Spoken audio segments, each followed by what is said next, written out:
Hello folks, welcome to Talking town.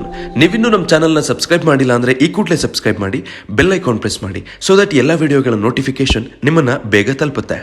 ಕ್ರಾಂತಿ challenging star Darshan ಅಭಿನಯದ cinema. ಮೀಡಿಯಾಗಳ support ಇಲ್ಲದೆ ಸ್ವತಃ ತಾವೇ ತಮ್ಮ ಅಭಿಮಾನಿಗಳ ಜೊತೆಗೆ ಪ್ರಮೋಟ್ ಮಾಡಿಕೊಂಡು ದರ್ಶನ್ ಇಲ್ಲಿವರೆಗೂ ತಂದು ನಿಲ್ಲಿಸಿರುವಂತಹ ಸಿನಿಮಾ. ಇದೇ ಜನವರಿ 26ನೇ ತಾರೀಕು ಕ್ರಾಂತಿ ರಿಲೀಸ್ ಆಗೋದಕ್ಕೆ ಈಗಾಗಲೇ ಎಲ್ಲ ರೀತಿಯ ಸಿದ್ಧತೆ ಆಗಿದೆ. ಈ ಹಿನ್ನೆಲೆಯಲ್ಲಿ ಜನವರಿ 22ನೇ ತಾರೀಕಿನಿಂದ ಬುಕ್ ಮೈ ಶೋನಲ್ಲಿ ಸಿನಿಮಾಗಳ ಟಿಕೆಟನ್ನು ಅಡ್ವಾನ್ಸ್ ಆಗಿ ಬುಕ್ ಮಾಡೋದಕ್ಕೆ ಸ್ಲಾಟ್ಗಳು ಓಪನ್ ಆಗಿದೆ. ಕ್ರಾಂತಿ ಕ್ರೇಜ್ ಎಷ್ಟರ ಮಟ್ಟಿಗಿದೆ ಅನ್ನೋದು ತಿಳಿಬೇಕಂದ್ರೆ ನೀವು ಬುಕ್ ಮೈ ಶೋಗೆ ಹೋಗಿ ಕ್ರಾಂತಿ ಸಿನಿಮಾದ ಟಿಕೆಟ್ನ ಬುಕ್ ಮಾಡೋದಕ್ಕೆ ಮುಂದಾದರೆ ಸಾಕು. ಕ್ರಾಂತಿಗಿರೋ ಹೈಪು, ಕ್ರಾಂತಿಗಿರುವಂತಹ ನಿರೀಕ್ಷೆ, ಜನ ಹೇಗೆ ಕಾಯ್ತಿದ್ದಾರೆ ಅನ್ನೋದು ತುಂಬ ಈಸಿಯಾಗಿ ಗೊತ್ತಾಗೋಗುತ್ತೆ.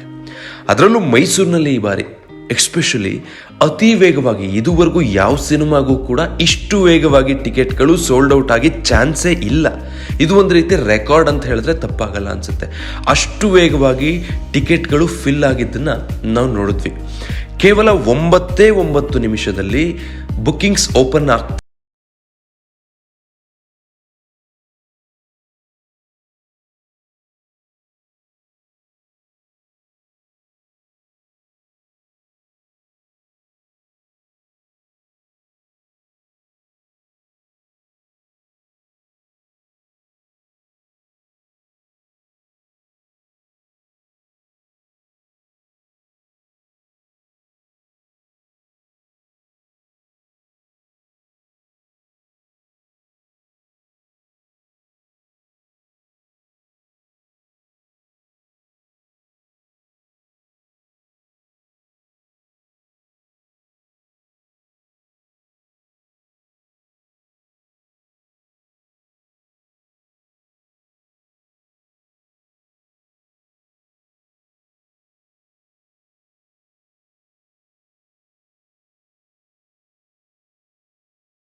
ಅದೇನೇ ಇರಬಹುದು, ಒಟ್ಟಿನಲ್ಲಿ ಟಿಕೆಟ್ ಬುಕ್ಕಿಂಗ್ ಆಗ್ತಾ ಇರೋ ಸ್ಪೀಡ್ ನೋಡಿದ್ರೆ ಕ್ರಾಂತಿ ಮೇಲಿರೋ ಕ್ರೇಜ್ ಬಗ್ಗೆ ಕಮೆಂಟ್ ಮಾಡೋದಕ್ಕೆ ಸಾಧ್ಯನೇ ಇಲ್ಲ.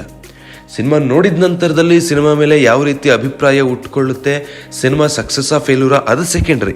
ಸಿನಿಮಾ ಸಕ್ಸಸ್ಸು ಫೇಲ್ಯೂರು ಅನ್ನೋದು ಬಾಕ್ಸ್ ಆಫೀಸ್ ಕಲೆಕ್ಷನ್ ಲೆಕ್ಕಾಚಾರದಲ್ಲಿದೆ ಅನ್ನೋದಾದರೆ ದರ್ಶನ್ರ ಯಾವ ಸಿನಿಮಾ ಕೂಡ ಆ ವಿಚಾರವಾಗಿ ನಿರ್ಮಾಪಕರಿಗೆ ಮೋಸ ಮಾಡಿಲ್ಲ. ಅದನ್ನು ಹೊರತುಪಡಿಸಿ ಒಂದು ಸರ್ಕಾರಿ ಶಾಲೆಗೆ ಸಂಬಂಧಪಟ್ಟ ಹಾಗೆ ಏನು ಹೇಳಲಿಕ್ಕೆ ಹೊರಟಿದ್ದಾರೆ, ಹೆಚ್ಚೆಚ್ಚು ಜನ ಥಿಯೇಟರಿಗೆ ಬಂದು ನೋಡಬೇಕು, ಆ ಉದ್ದೇಶ ಈಡೇರೋ ಹಾಗಾಗಬೇಕು ಅಂತಾದರೆ ಅದನ್ನು ಸಿನಿಮಾ ಸಕ್ಸಸ್ ಅಂತ ಪರಿಗಣಿಸ್ತೀವಿ ಅಂತಾದರೆ ಆಗ ಕ್ರಾಂತಿಯ ಕ್ರೇಜ್ ಏನಿದೆಯಲ್ಲ ಅದು ಸಕ್ಸಸ್ ಆಗಿ ಕನ್ವರ್ಟ್ ಆಗುತ್ತಾ ಇಲ್ವಾ ಅನ್ನೋದನ್ನು ನೋಡಬೇಕು. ಕೇವಲ ದರ್ಶನ್ರ ಅಭಿಮಾನಿಗಳು ಮಾತ್ರ ಥಿಯೇಟರ್ಗೆ ಬಂದರೆ ಸಾಕಾ? ಬೇರೆ ಸಿನಿ ಪ್ರೇಕ್ಷಕರು ಕೂಡ ಸಿನಿಮಾದಲ್ಲಿ ಏನೋ ಇದೆಯಪ್ಪ, ಸರ್ಕಾರಿ ಶಾಲೆಗೆ ಸಂಬಂಧಪಟ್ಟ ಹಾಗೆ ಏನೋ ಹೇಳಿದ್ದಾರೆ ಅಂಥೇಳಿ ಥಿಯೇಟರ್ ಕಡೆ ಬಂದರೆ 50 ದಿನ ಅಥವಾ 100 ದಿನ ಸಿನಿಮಾ ಪೂರೈಸಿದ್ರೆ ಅದು ಸಿನಿಮಾದ ದೊಡ್ಡ ಸಕ್ಸಸ್ ಆಗುತ್ತೆ. ಸದ್ಯಕ್ಕಿರೋ ಕ್ರೇಜ್ ನೋಡಿದ್ರೆ 4-5 ವಾರಕ್ಕಂತೂ ಸಿನಿಮಾಗೆ ತೊಂದರೆನೇ ಇಲ್ಲ ಅನ್ನೋ ಹಾಗೆ ಹೋಗುತ್ತೆ. ಟಿಕೆಟ್ಸ್ಗಂತೂ ಲಿಟ್ರಲಿ ಹೊಡೆದಾಡಬೇಕಾಗುತ್ತೆ. ಬೆಂಗಳೂರಲ್ಲಿ ಅಲ್ಲೊಂದು ಇಲ್ಲೊಂದು ಟಿಕೆಟ್ಗಳು ಲಭ್ಯ ಇರ್ಬೋದು, ಅದು ಕೂಡ ಹುಡುಕಾಡಿದ್ರೆ. ಇನ್ನು ಬೇರೆ ಭಾಗಗಳಲ್ಲಂತೂ ಹೇಳಲಿಕ್ಕೆ ಅಸಾಧ್ಯ ಅನ್ನುವಷ್ಟರ ಮಟ್ಟಿಗೆ ಟಿಕೆಟ್ಗಳು ಸೋಲ್ಡ್ ಔಟ್ ಆಗಿದೆ. ಸ್ವತಃ ದರ್ಶನ್ ಮೈಸೂರವರಾಗಿರೋದ್ರಿಂದ ಮೈಸೂರಿನಲ್ಲಿ ಬುಕ್ ಮೈ ಶೋನಲ್ಲಿ ಯಾವ ರೀತಿ ಟಿಕೆಟ್ಗಳು ಪಟಾಪಟ್ ಅಂತ ಸೇಲ್ ಆಗಿದೆ ಅನ್ನೋದನ್ನು ಈ ಒಂದು ವಿಡಿಯೋದಲ್ಲಿ ನೀವು ಕೂಡ ಗಮನಿಸಿದ್ರಿ. ಸೊ ಇದರ ಮೂಲಕ ಕ್ರಾಂತಿ ಟಿಕೆಟ್ಗಳು 26ನೇ ತಾರೀಕು 27ನೇ ತಾರೀಕಿಗಂತೂ ಲಭ್ಯ ಇಲ್ಲ. ನೀವು ಕ್ರಾಂತಿ ನೋಡಬೇಕು ಅಂದ್ಕೊಂಡ್ರೆ ಆಲ್ಮೋಸ್ಟ್ 30ನೇ ತಾರೀಕು ಅಥವಾ ಫೆಬ್ರವರಿಯಲ್ಲೇ ಸಾಧ್ಯ ಅನಿಸುತ್ತೆ. ಬುಕ್ ಮೈ ಶೋ ಅಲ್ಲಿ ಚೆಕ್ ಮಾಡ್ತಾ ಇರಿ. ಮಿಕ್ಕಿರೋ